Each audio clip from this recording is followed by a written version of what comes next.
Qui parmi les hommes pouvait vaincre la mort? Quelle créature, même parmi les anges, pouvait anéantir la puissance du péché? Qui parmi les rois et les princes pouvait autant marquer l'univers et se placer au centre des événements, au cœur des circonstances comme toi, Seigneur, le véritable noyau de la vie?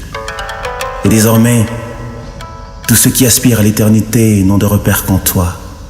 Tous les grands enjeux de l'humanité ne trouvent une issue véritable qu'en toi. Toutes les questions du monde n'ont de réponse qu'en toi, pourvu que les hommes de ce siècle le sachent et qu'ils accourent vers la source de leur bonheur que tu es. Tu es sorti vivant d'une terre qui n'était pas structurée pour te contenir.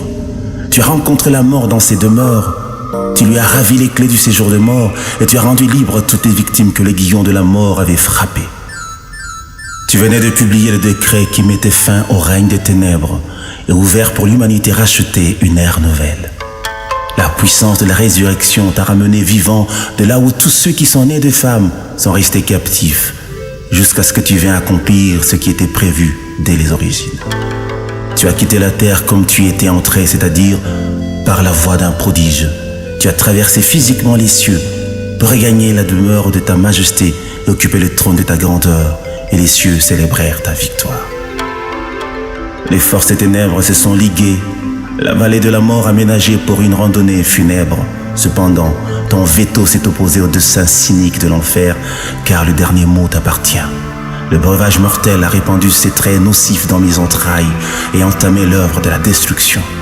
Mais gloire soit rendue à toi qui contrôle toutes choses.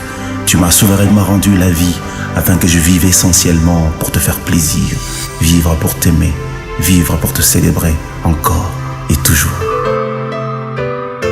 Tu es digne d'occuper le trône de mon cœur et de remplir mon être profond, d'être celui vers qui se porteront tous les désirs de mon âme et pour qui je passerai tous mes jours sous le soleil.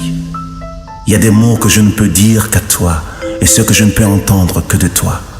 Comment ne pas aimer l'amour qui se fait aimer et qui déploie toutes ses vertus pour demeurer ancré dans les racines d'un cœur planté en toi?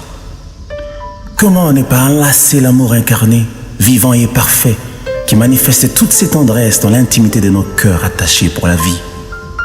Comment ne pas se réjouir d'un bonheur si réel, si puissant et si vrai, qui se vit mieux qu'il ne se raconte? L'histoire de notre alliance est pareille à une merveille que tu as inscrite dans les annales de l'éternité et qui ressemble aujourd'hui à une légende.